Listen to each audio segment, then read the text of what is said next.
Gold, trusted gold buyers. మీరు తాకట్టు పెట్టిన బంగారాన్ని విడిపించి ఈ రోజు ఉన్న మార్కెట్ ధరకు కొనబడను. లేదా ఇంటర్వ్యూలు అంటే ఉంటాయి, లేదంటే ఏదైనా కథలు చెప్తా ఉంటే వింటూ ఉంటాను. వాళ్ళకి చెప్తా ఉంటాను, నేను చేయనయ్యా మా సినిమాలు చేయట్లేదంటే, లేదు సార్ మీ అభిప్రాయాలు చెప్పండి సార్ అంటూ ఉంటారు. సార్ చెప్తూ ఉంటాం.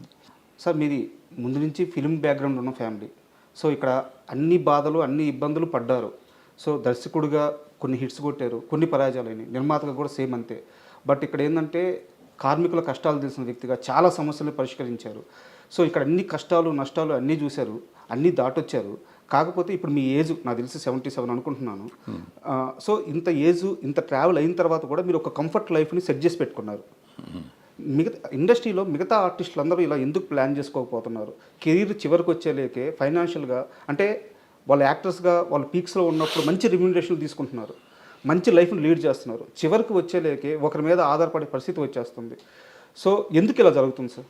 అంటే నా వరకు నేను వస్తే నేను ఫైనాన్షియల్గా పెద్ద మెస్సే నేను సార్. నాకు నా వైఫ్ పిల్లలు వాళ్ళు చేసిన జాగ్రత్తలు, వాళ్ళు చేసిన కష్టాలు వల్ల ఇవాళ నేను కొద్దిగా గొప్ప కంఫర్టబుల్గా ఉన్నాను. చాలామందితో కంపేర్ చేస్తే, అంటే ఐఎమ్ కంఫర్టబుల్ లేదని కాదు, కంపేర్ చేస్తే ఫినాన్షియల్గా ఐఎమ్ నథింగ్ సార్, కానీ ఐఎమ్ కంఫర్టబుల్.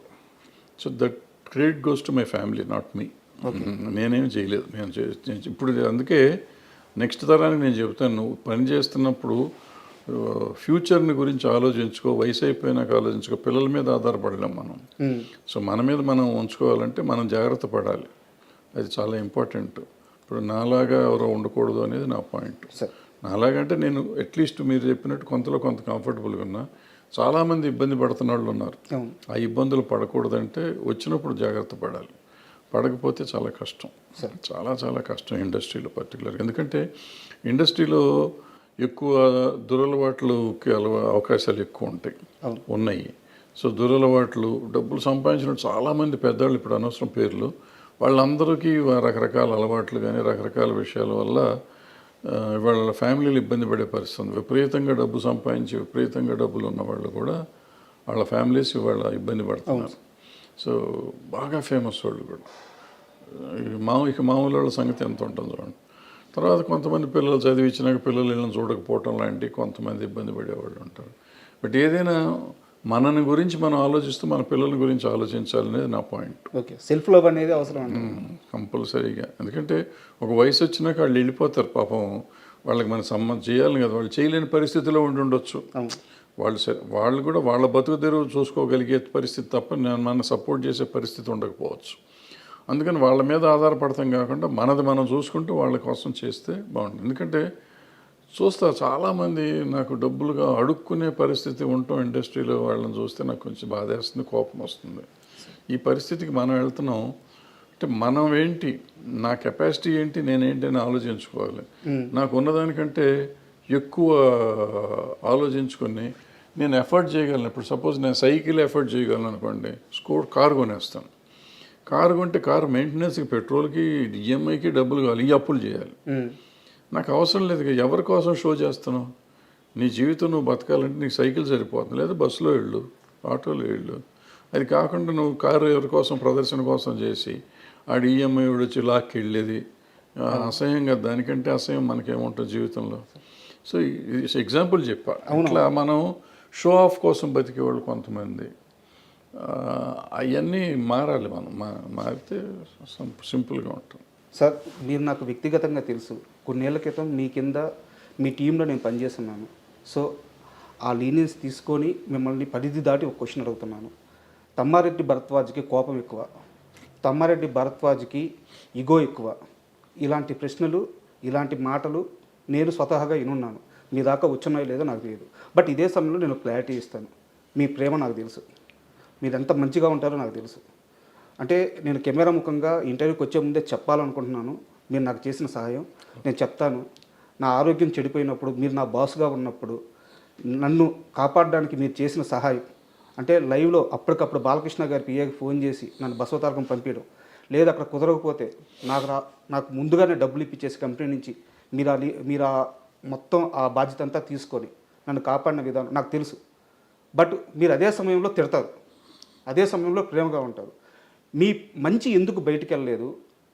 మీ కోపం, మీ ఈగో ఇవి మాత్రం ఎందుకు బయటికి వెళ్ళినాయి? అంటే కోపం ఈగో బయటికి వెళ్ళి అని నేను నమ్మను. అంటే నాకు ఈగో ఉంది, కోపం ఉంది, డెఫినెట్ రెండు. నన్ను ఎక్కువ ప్రేమించేవాడు, మీరే ముందే చెప్పారు ప్రేమించేవాళ్ళు చాలా ఎక్కువ ఉన్నారని చెప్పి. సో వాళ్ళ ముందు ఈగో ఇది అనుకున్న వాళ్ళు ఇప్పుడు తిట్టాను అనుకోండి, ఫర్ ఎగ్జాంపుల్ నేను మిమ్మల్ని తిట్టుంటాను 1-2 సార్లు, తిట్టిందే మీకు గుర్తుంటే అది మీ తప్పు, నా తప్పు కాదు కదా.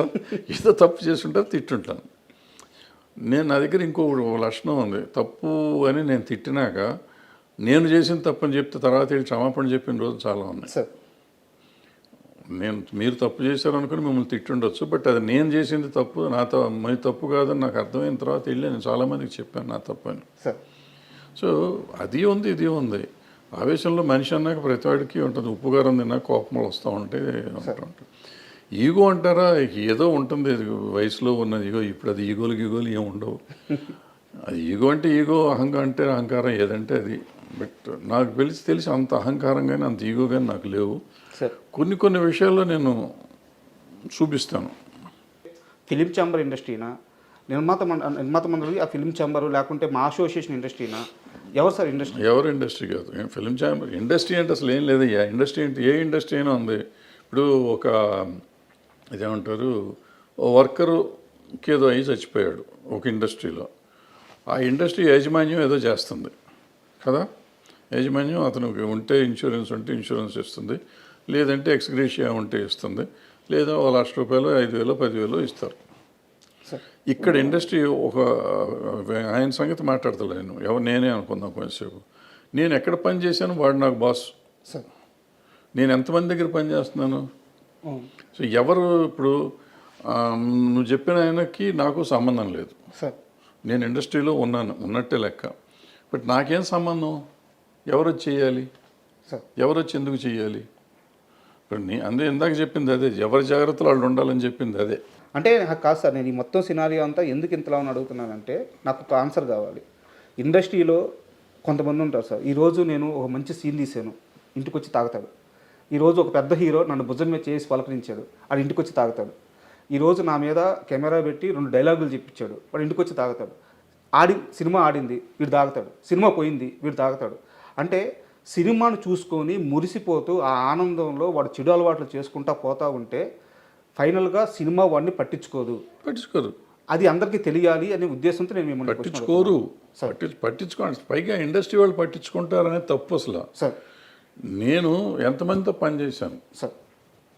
ఇప్పుడు కోటా గారు ఎగ్జాంపుల్ మీరు చెప్పారు కాబట్టి, కోటా గారు 700 సినిమాలు చేశారు, 750 సినిమాలు చేశారు, అన్ని భాషల్లో చేశారు, అందరు హీరోలతో చేశారు. చాలా 50 40 50 ఏళ్ళ ప్రయాణం అయింది, సుదీర్ఘ ప్రయాణం.